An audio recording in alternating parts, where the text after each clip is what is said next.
Hello दोस्तों, स्वागत है आपका हमारे YouTube channel mission lecturer UK 2025 पर। तो दोस्तों, आज की क्लास में बात करेंगे उत्तराखंड प्रवक्ता फिजिक्स के अंतर्गत गति का वर्णन करने के लिए अवकलन तथा समाकलन की मूलभूत अवधारणाएं। तो दोस्तों, ये टॉपिक बहुत महत्वपूर्ण है, बेसिक कॉन्सेप्ट पर आधारित है। जहां पर हम गति के का वर्णन करेंगे तो उसको हम समाकलन अवकलन का यूज़ कहाँ पर होता है और क्या इसके बेसिक कॉन्सेप्ट्स रहते हैं, उस पर हम चर्चा करेंगे और फिर हम इसको एमसीक्यू के माध्यम से सॉल्व भी करेंगे। तो बिना स्किप किए पूरी क्लास को जरूर वॉच कीजिएगा दोस्तों, इसलिए चैनल पर बने रहें। इसके लिए चैनल को सब्सक्राइब भी जरूर कर लें। तो दोस्तों, सबसे पहले बात करते हैं कि डिफ्रेंसिएशन क्या है, इनके अवकलन क्या है। हालांकि मैथ्स के जो कैंडिडेट्स होते हैं दोस्तों, फिजिक्स में जो एमएससी हैं, तो वो अभ्यर्थी जो है मैथ्स में अपना ये सारे कॉन्सेप्चुअल क्लियर होता है। बट बेसिकली जहाँ पर सिलेबस की बात आती है तो सिलेबस के अकॉर्डिंग हमको इस टॉपिक को भी स्टडी करना ज़रूरी है, ठीक है। तो जिससे कोई भी बेसिक कॉन्सेप्ट से रिलेट अगर क्वेश्चन आए, क्योंकि 2 पेपर इसके अंतर्गत होने हैं और जो पेपर का लेवल रहेगा इजी टू मॉडरेट रहेगा, तो इजी क्वेश्चन भी स्किप नहीं होनी चाहिए, इजी पर बिल्कुल भी गलती नहीं होनी चाहिए। और जो टफ क्वेश्चन होंगे वो तो हो सकता है सॉल्व ना भी हो सकें। तो मार्क्स जो है किसी भी स्थिति में आसान प्रश्नों के नहीं चूकने चाहिए, ठीक है। तो इस कॉन्सेप्ट को क्लियर करते हुए आगे बढ़ेंगे। तो दोस्तों, अवकलन यानी कि डिफ्रेंसिएशन होता क्या है। तो अवकलन क्या होता है कि बदलाव की दर यानी कि रेट ऑफ चेंज को हम क्या कहते हैं, डिफ्रेंसिएशन कहते हैं। कोई भी फिजिकल क्वांटिटी है, कोई भी भौतिक राशि है, अगर उसमें बदलाव होता है, रेट ऑफ चेंज होता है, तो उसको हम डिफ्रेंसिएशन के माध्यम से निकाल देते हैं। गति में अवकलन का उपयोग 3 प्रमुख राशियों को जोड़ने के लिए किया जाता है। जो हमारा लॉ ऑफ मोशन है दोस्तों, गति का जो नियम है, उसके अंतर्गत हम क्या कर देते हैं, डिफ्रेंसिएशन का यूज़ किस में करते हैं, 3 प्रमुख राशियों को जोड़ने के लिए किया जाता है। इसमें हमारे पास जो राशियां हैं दोस्तों, वो है विस्थापन है जैसे, ठीक है, विस्थापन और वेग। इसके अलावा वेग और त्वरण है, ठीक है ना। तो इस प्रकार से हम दो दो राशियों को एक साथ जोड़कर जब तीसरी राशि प्राप्त करते हैं तो इसको हम क्या कह देते हैं, अवकलन की स्थिति प्राप्त होती है। सबसे पहले बात करेंगे विस्थापन। विस्थापन यानी कि अगर टी समय के साथ विस्थापन है तो वेग क्या कहलाएगा। अब विस्थापन से हमको किस में कन्वर्ट करना है, वेग में, ठीक है। विस्थापन कन्वर्टेड इन वेलोसिटी, ठीक है। तो ये कैसे हो जाएगा दोस्तों, तो वेग इक्वल टू क्या हो जाएगा, ds/dt, यानी कि जितना विस्थापन हुआ है उसको अगर हम चेंज इन जो है डिस्प्लेसमेंट, अगर चेंज इन डिस्प्लेसमेंट निकालेंगे तो हमारे क्या बन जाएगा, वेलोसिटी बन जाएगा, वेग बन जाएगा, ठीक है। तो विस्थापन के परिवर्तन की दर को ही हम वेग कहते हैं, ठीक है। तो यहाँ पर आपके वेग परिवर्तन की दर को जो है त्वरण कहा जाता है फिर, ठीक है। तो विस्थापन से क्या निकलेगा दोस्तों, विस्थापन से निकलेगा वेग और वेग से क्या निकलेगा, फिर त्वरण निकलेगा, एक्सेलरेशन उसे प्राप्त होगा वेलोसिटी से। तो फाइनली इससे जो वेग होगा, वेग से हमको त्वरण मिलेगा, यानी कि वी समय के साथ जो वेग में चेंज होता है, velocity with respect to time is called acceleration. तो एक्सेलरेशन एज इक्वल टू क्या हो जाएगा, dv/dt, ठीक है। त्वरण क्या है, वेग परिवर्तन की दर को त्वरण कहते हैं। तो किसी भी फिजिकल क्वांटिटी में अगर कोई चेंज होता है टाइम के साथ तो वो क्या कहलाता है, वो कहलाता है आपका डिफरेंशिएशन, ठीक है। तो डिफरेंशिएशन का मतलब d/dt यहाँ पर इसको रिप्रेजेंट कर रहा है और वेलोसिटी यानी कि वेग है और एक्सीलरेशन वेग परिवर्तन की दर से ही त्वरण निकल रहा है, ठीक है।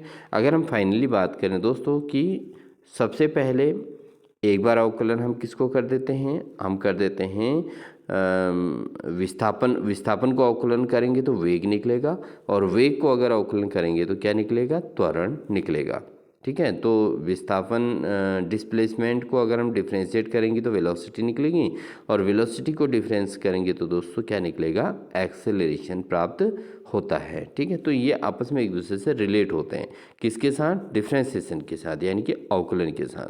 तो कॉन्सेप्चुअल आप समझिए कि अवकलन उन चीज़ों में होता है जिन भौतिक राशियों में कोई परिवर्तन होता है, वहाँ पर हम जो है अवकलन का यूज़ करते हैं फिजिक्स में, ठीक है। तो ये कॉन्सेप्ट क्लियर होना ज़रूरी था। सेकेंडरी हम बात करें तो दोस्तों समाकलन की बात करते हैं, इंटीग्रेशन। इंटीग्रेशन क्या होता है दोस्तों? समाकलन किसी राशि के कुल संचित मान को रिप्रेजेंट करता है। तो इंटीग्रेशन हम कहाँ पे यूज़ करते हैं दोस्तों? समाकलन कहाँ यूज़ करते हैं? जहाँ पर हम किसी भी चीज़ के टोटल के बारे में स्टडी करना चाहते हैं, यानी कि टोटल कितना हुआ, टोटल वैल्यू क्या रही, है ना, तो कंप्लीट सॉल्यूशन क्या निकलता है। तो उसको अगर हमें फाइंड आउट करना है तो ऐसी स्थिति में हम क्या करेंगे? इंटीग्रेशन करेंगे। तो दोनों कॉन्सेप्ट आपके क्लियर हो रहे हैं, डिफ्रेंसिएशन कब लगाना है, इंटीग्रेशन कब यूज़ करना है। ठीक है, तो फिजिक्स के लिए बहुत ज़्यादा इंपॉर्टेंट फैक्ट है, क्योंकि फिजिक्स में डिफ्रेंसिएशन इंटीग्रेशन कॉमन सी यूज़ होने वाली चीज़ें हैं। और ये जो है मैथ्स के दृष्टिकोण से तो बहुत आसान सी बात है, बट फिजिक्स के एंगल से देखा जाए कि यूज कहाँ पर करना है ये आपको आना चाहिए। जहाँ पर टोटल की बात आती है वहाँ पर समाकलन करना होता है, और जहाँ पर अगर चेंज किसी चीज़ में हो रहा है तो वहाँ पर डिफ्रेंसिएशन का यूज करना है। अब दोस्तों अगर हमको त्वरण से वेग प्राप्त करना है तो हमको क्या करना पड़ेगा? क्योंकि वेग परिवर्तन की दर को त्वरण कहते हैं। अब वेग में चेंज हो जाता है तो dv/dt, है ना, dv/dt क्या हो जाता है आपका? एक्सेलेरेशन हो जाता है। ठीक है, ये होता है। लेकिन अगर आप जो है एक्सेलेरेशन प्राप्त कर रहे हैं, एक्सेलरेशन के बेस पर अगर आपको वेग प्राप्त करना है तो आपको डिफ्रेंशिएट नहीं करना पड़ेगा, बल्कि इंटीग्रेट करना है। क्या करना है? इंटीग्रेट करना है, समाकलन करना है। तो आप क्या किसका समाकलन करेंगे? त्वरण का समाकलन करेंगे तो आपका निकलेगा वेग निकलेगा। तो v T is equal to integration of acceleration. ठीक है, तो v is equal to integration of a, यानी कि त्वरण का समाकलन करेंगे तो वेग निकल जाएगा। इसी प्रकार आप क्या करेंगे? अगर वेग का समाकलन कर देंगे तो आपका विस्थापन निकल जाएगा।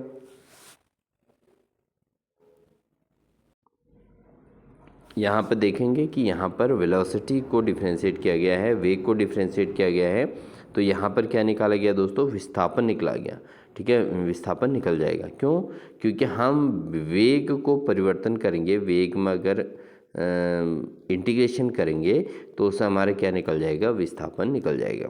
तो जैसे ही हमने विस्थापन को अवकलन करके वेग निकाला था, विस्थापन को डिफ्रेंशिएट करके वेग निकाला था, तो ऐसे ही हम वेग को समाकलन करके विस्थापन निकाल सकते हैं। ठीक है, तो एक दूसरे के अपोजिट होते हैं इंटीग्रेशन एंड डिफरेंशिएशन। फाइनली दोस्तों अगर हम बात करें तो समाकलन अवकलन का जस्ट क्या होता है? उल्टा होता है। अवकलन अगर आपको आता है तो जस्ट उसका अपोजिट क्या होगा? समाकलन होगा। यानी कि अवकलन को हम लिखते हैं d/dt। ठीक है दोस्तों, d/dx, d/dt कुछ भी लिख सकते हैं, और समाकलन को इस तरीके से रिप्रेजेंट किया जाता है। ये समाकलन का प्रतीक है और ये है अवकलन का प्रतीक। ठीक है, तो बेसिक कॉन्सेप्ट था। अब बात करेंगे अवकलन और समाकलन का गति में प्रयोग। अब यहाँ पर दोस्तों हम एग्जाम्पल समझते हैं। यदि वेग दिया है हमको V T is equal to 40, अब इसका वेग जो है V T is equal to 40 दिया है, तो हमको इसका क्या निकालना है? हमको इसका विस्थापन निकालना है, यानी कि डिस्प्लेसमेंट निकालना है। तो डिस्प्लेसमेंट निकालने के लिए हमको क्या करना पड़ेगा? इसका इंटीग्रेशन करना पड़ेगा, यानी कि वेलोसिटी का डिफ्रेंशिएशन करेंगे तो दोस्तों इंटीग्रेशन करेंगे तो क्या आ जाएगा हमारा? तो 4t²। अब आपको पहले इसका फॉर्मूला बता देते हैं कि t की पावर जब n हो, इसका डिफ्रेंशिएशन कैसे, सॉरी इंटीग्रेशन कैसे करते हैं? तो ये हो जाएगा t की पावर n+1 अपॉन में n+1 हो जाता है बच्चों। ठीक है, t की पावर n+1 अपॉन n+1। तो यहाँ पर क्या है कि आपके पास जो वैल्यू है वो t की पावर n+1 तो हो ही जाएगी, और अपॉन n+1, यानी कि आप देखिए यहाँ पर हमारे पास जो वैल्यू है 4t है। क्या है? 4t। ये 4t वैल्यू दी गई है, तो यहाँ पर 4 तो ऐसे ही रहेगा। t की पावर क्या हो जाएगा? ऑलरेडी 1 है इसकी पावर, तो 1+1 कितना हो जाएगा? 2, और अपॉन में क्या आ जाएगा? 2 आ जाएगा। अब यहाँ 2 से 4 कैंसिल हो जाएगा 2 बार, तो आपका 2t²। क्या बचेगा? 2t की पावर 2, यानी कि ये इसका आंसर आपने देख लिया होगा। यहाँ पर 2t की पावर 2 यहाँ पर गिवन है ऑलरेडी। ठीक है, तो ये दिया हुआ है, तो ये इसकी वैल्यू तब जाके आ जाती है। ठीक है, आप समझ गए होंगे। जैसे 4t की पावर है कुछ नहीं तो 1 माना जाता है, और ये हो जाएगा 4t की पावर 1+1 कितना होगा? 2 अपॉन 1+1 2। 2 से 4 कैंसिल कितनी बार? 2 बार, तो इससे 2t² आपका आंसर आ जाएगा। और प्लस इंटीग्रेशन का एक रूल होता है, कांस्टेंट c भी इसमें ऐड करना होता है। नेक्स्ट हम लेते हैं यदि विस्थापन दिया हो। अब यह तो वेग देने की बात है, तो वेग सामने क्या निकाल दिया? विस्थापन निकाल दिया। एस निकाल दिया। अब अगर पहले से ही एस दिया हो टी के परिप्रेक्ष्य में तो क्या करेंगे। अब देखिए एग्जाम्पल सेकेंड हमारा S T equal to T cube दिया है, यानी कि ये विस्थापन हमको पहले से दिया है टी क्यूब। अब इससे हम क्या निकालेंगे, एक्सेलेरेशन निकालेंगे या वेलोसिटी निकालेंगे, खुद भी निकाल सकते हैं। तो अगर हम इससे एक्सेलेरेशन निकालना चाहें तो क्या करेंगे, इसका क्या कर देंगे, इंटीग्रेशन करेंगे। यानी कि पहले हम इसका डिफ्रेंशिएशन करके विस्थापन से वेग निकालना चाह रहे हैं, तो वेग निकालने के लिए क्या करना पड़ेगा, आपको डिफ्रेंशिएट करना पड़ेगा। क्या करना पड़ेगा, डिफ्रेंशिएट करेंगे पहले, ठीक है, उसके बाद आगे का काम होगा। तो क्या हो जाएगा, डी अपॉन डी टी, ठीक है, एस टी, ठीक है, इसका करेंगे तो क्या हो जाएगा, टी की क्यूब, ठीक है, इसका हमने डिफ्रेंशिएट करना है तो क्या होगा, टी क्यूब का क्या हो जाएगा, 3t⁻², ठीक है, 3t² हो जाएगा क्योंकि इसकी पावर कम हो जाती है। और फिर इसका दोबारा डिफ्रेंशिएट कर देंगे क्योंकि ये हमारा आ जाएगा वेलोसिटी, और अगर वेलोसिटी का डिफ्रेंशिएशन कर देते हैं तो एक्सेलेरेशन निकलेगा दोस्तों। तो 2 3 जा कितना हो जाएगा, 6। आपको डिफ्रेंशिएशन तो आते होंगे, 2 3 जा कितना हो जाएगा, 6t। तो इससे हमारे क्या निकल गया, एक्सेलेरेशन, त्वरण निकल जाता है। ठीक है, तो ये होते हैं डिफ्रेंशिएशन और इंटीग्रेशन के यूजेस। अब हम बात करते हैं दोस्तों क्वेश्चन नंबर 1 पर। यदि S T equal to 5t² then V T का मान क्या होगा। तो दोस्तों यहाँ पे क्या करेंगे, हमें विस्थापन दिया है तो वेलोसिटी निकालनी है, और वेलोसिटी क्या होता है, विस्थापन बटे समय, यानी कि आपका जो v होता है दोस्तों, v हो जाता है ds/dt। ठीक है, तो डिफ्रेंशिएशन किसका हो रहा है, s का, ये d/dt यानी कि अवकलन हो रहा है। अब देखिए इसका अवकलन जब हम करते हैं तो हमको क्या करना है, d/dt किसका करना है, 5t² का, 5t² का हमको डिफ्रेंशिएशन करना है।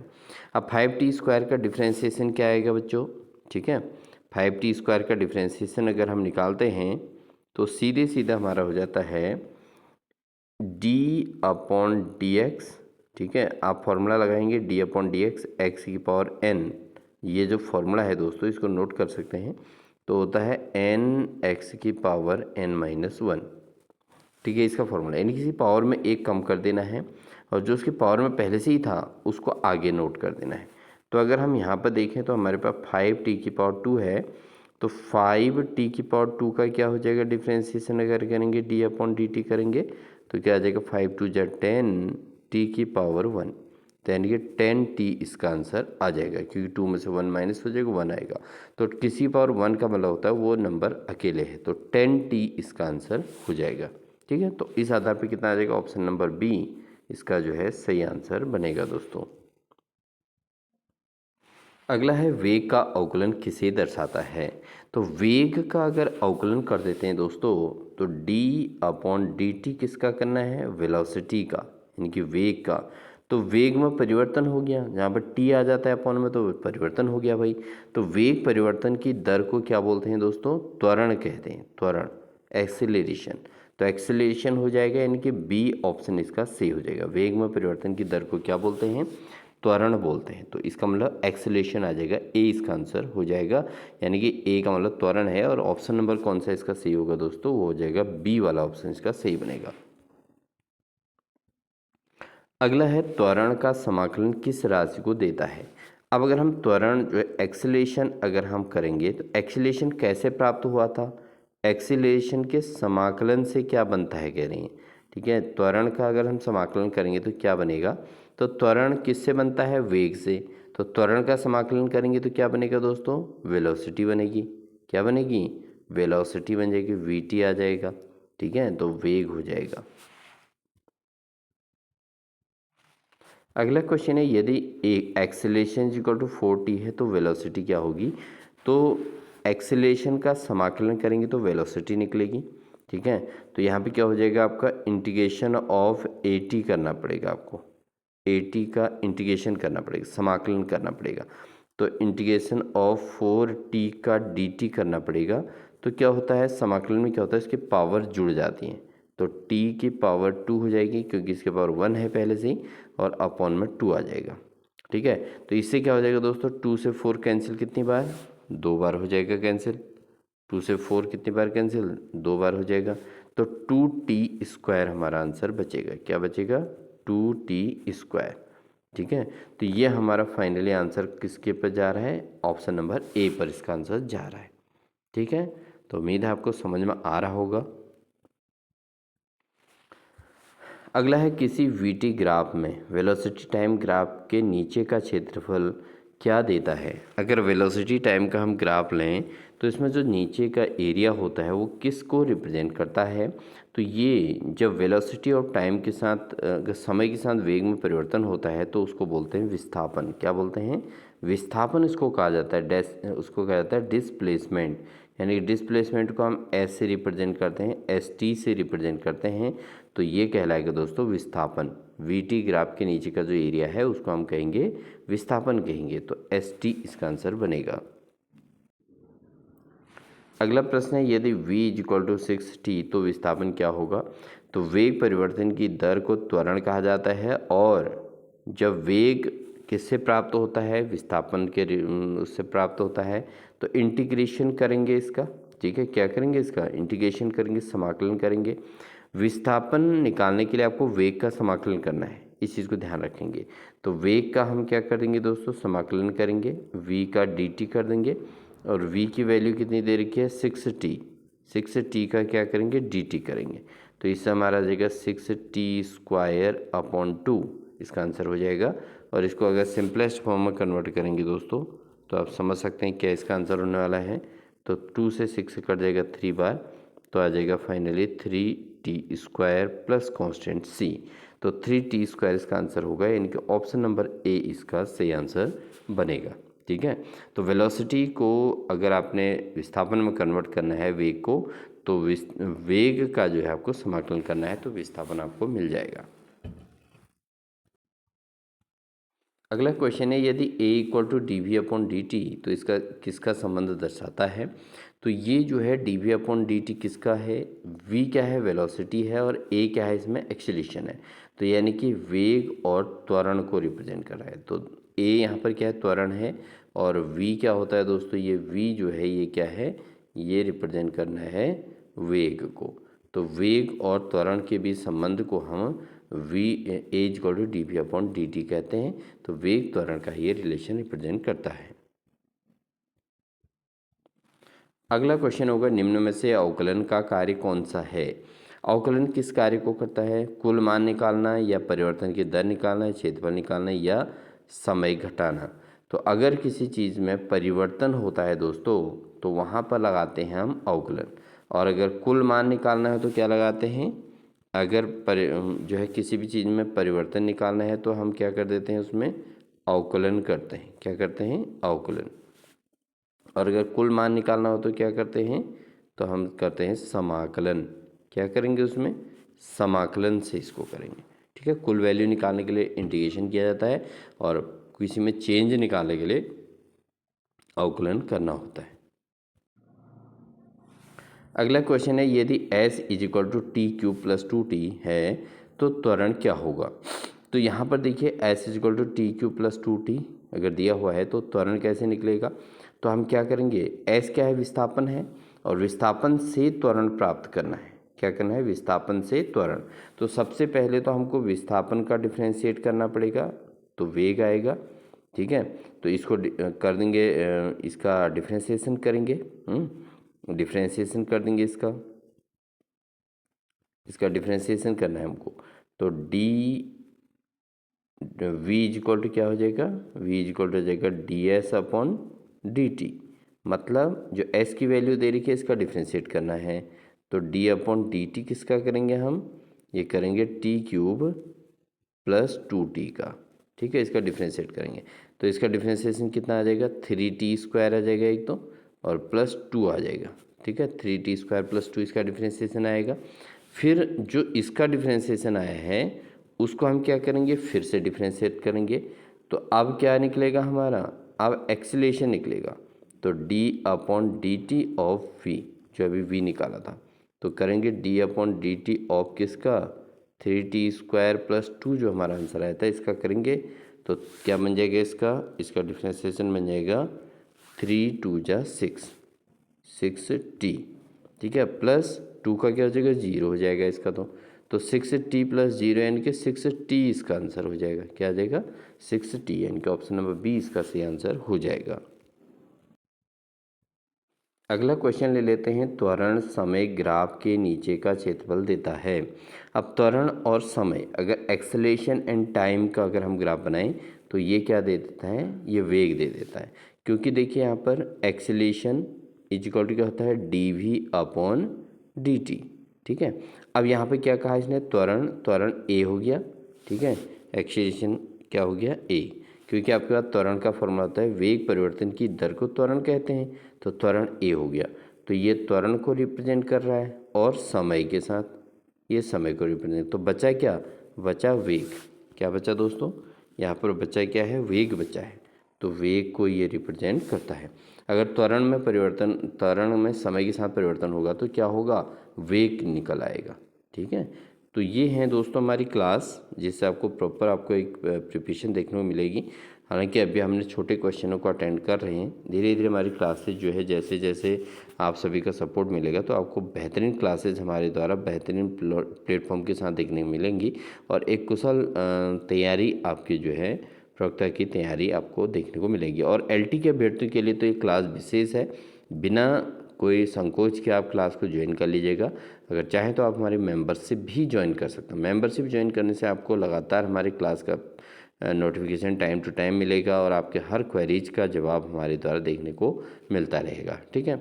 और अंत में जब आपकी तैयारी फाइनल की ओर होगी तो उस समय से आपको नोट्स भी फ्री ऑफ कॉस्ट मिलने शुरू हो जाएंगे, ठीक है दोस्तों। तो आप मेंबरशिप ज्वाइन कर सकते हैं, और साथ ही आप चैनल पर नए हैं तो चैनल को सब्सक्राइब कर लेंगे, क्योंकि लगातार क्लासेज आपको मिलती रहने वाली हैं, ठीक है। तो मिलते हैं नेक्स्ट क्लास में, तब तक के लिए wish you all the best दोस्तों।